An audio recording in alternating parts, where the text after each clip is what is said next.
So, where are you going? Maka, ke manakah kamu akan pergi? Ke mana?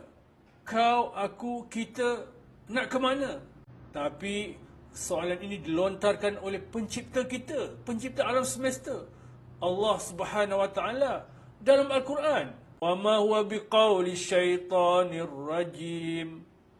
Fa aina tazhabun?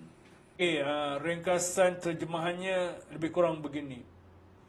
Apabila matahari digulungkan, apabila bintang-bintang gugur, berselerakkan, apabila gunung-gunung hancur, unta-unta bunting terbiar, apabila binatang-binatang liar berkumpul, dihimpunkan, apabila lautan meluap-luap, bercampur-campur, apabila roh-roh dipertemukan dengan jasad, apabila bayi perempuan yang ditanam hidup-hidup ditanya kerana dosa apa mereka dibunuh, apabila lembaran, yakni catatan amal dibuka, diberikan, apabila langit dilenyapkan, neraka dinyalakan, syurga didekatkan, maka tiap-tiap jiwa akan mengetahui apa yang telah dikerjakannya.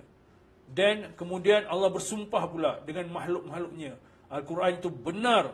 Al-Quran itu benar-benar kalam atau firman Allah yang disampaikan melalui malaikat yang hebat, yang kuat, yang berstatus tinggi di sisi Tuhan, iaitu malaikat Jibril, yang trustworthy, yang dipercayai, yang amin, yang amanah, yang ditaati oleh golongan malaikat, yang menyampaikan wahyu atau menyampaikan wahyu ini, Al-Quran ini kepada Rasulullah Muhammad Rasulullah sallallahu alaihi wasallam, yang merupakan juga teman kepada Jibril ni, teman kepada malaikat Jibril ni. Rasulullah sama sekali bukan gila. Dia betul-betul dah tengok dah malaikat Jibril ni.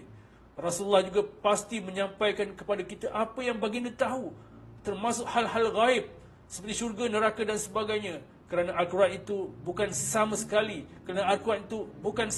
kata-kata syaitan. Kemudian selepas disampaikan semua fakta kebenaran itu, lalu dilontarkan ayat atau soalan tadi, fa aina tazhabun? Maka ke mana kamu nak pergi? Ke mana kita nak pergi? Apa tindakan kita? Apa tindakan kamu? Nak terima atau tak? Kalau kamu tolak kebenaran itu, kamu nak jadi apa? Kamu nak pergi mana? Kamu nak buat apa? Nak ke mana lagi? Suka tak suka, kamu tetap kena balik ke akhirat. Jadi, terimalah Al-Quran ini kalau nak ikut atau nak pergi ke jalan yang selamat. Itu saja cara dan jalan yang telah ditentukan Allah yang selamat. Tiada yang lain.